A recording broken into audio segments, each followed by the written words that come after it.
Some years ago, in 1996, I was in our village in Muzarabani, and I remember very well it was on a Wednesday in the afternoon, and I was working in my father's field, and I engaged myself in prayer and fasting. And it was at this time when I was in a thatched shed right at the center of my father's field, just seeking the face of God, when all of a sudden in a revelation I was caught up and I was taken by the Spirit of God into a time in the past where God allowed me to have an experience.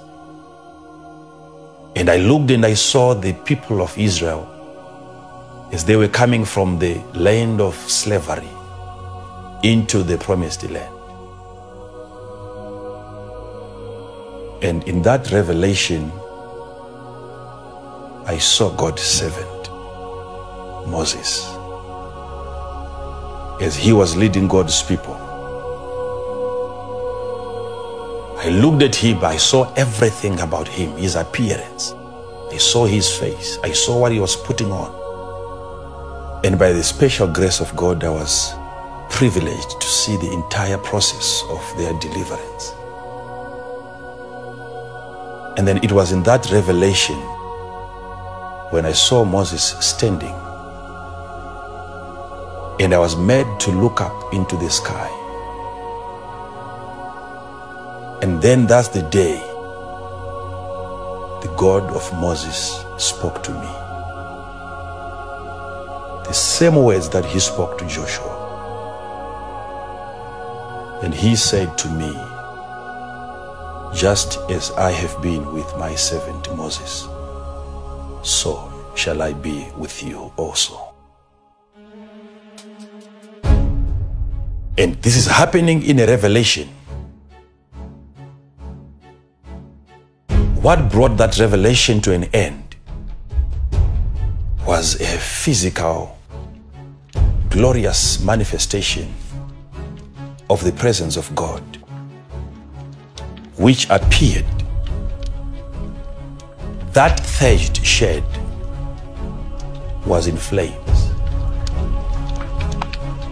and there were people with me present, working in my father's field, that can attest to what I'm saying now, that saw this manifestation. But they also came running, only to realize when they got to the place that it was not like that.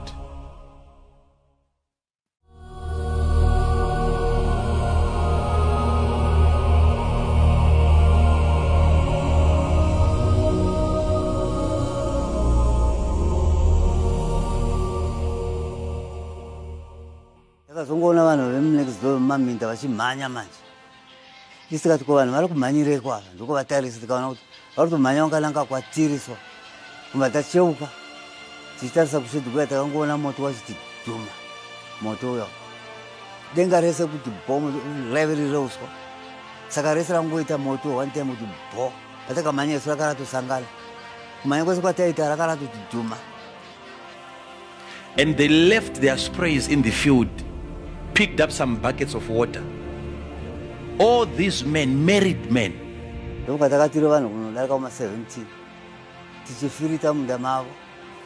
came rushing to quench the fire.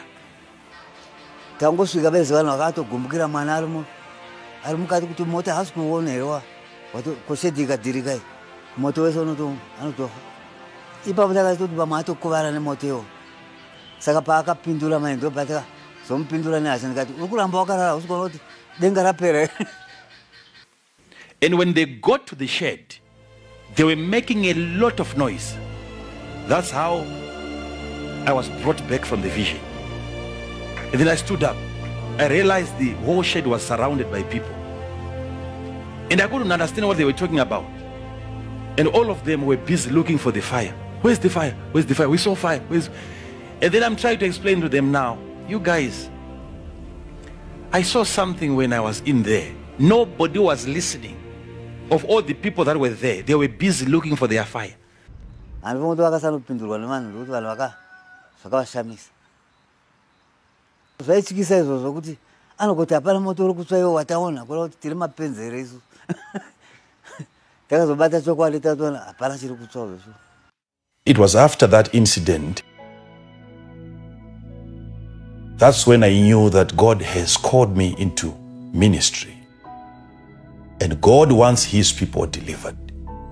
So just by looking at the ministry of Moses, I knew that God wanted me to deliver his people by his special grace from different kinds of afflictions.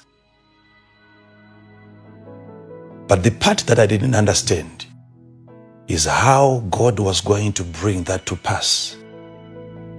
The formula or the method through which God wanted to deliver his people from slavery into freedom. So, by his special grace, I engaged in another 70 days of prayer and fasting. And there was another visitation where God again took me back into time.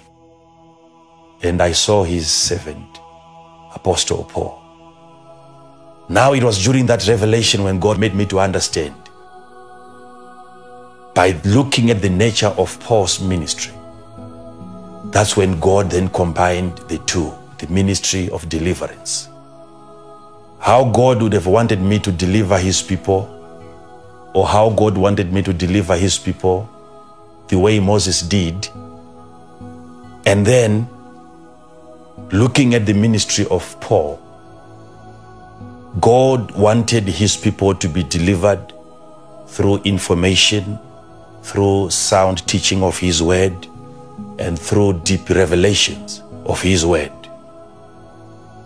So then I knew that combining the two, that's what we have been doing up to where we are now. And we have seen notable and outstanding miracles. Because every time when God speaks, he is always present to bring his word to pass. And that is why in our ministry, we have seen all sorts of miracles that are beyond our imagination and beyond our finite minds. Mind-blowing miracles that we have seen. Prophecies that you can never imagine. By his special grace, the God of Moses spoke to me. He said to me, son, there shall be a time when my word shall outgrow you. And you will not need to only lay your hands on people, but my word shall grow hands, and it shall touch many people's lives. And that is exactly what we see happening during our time.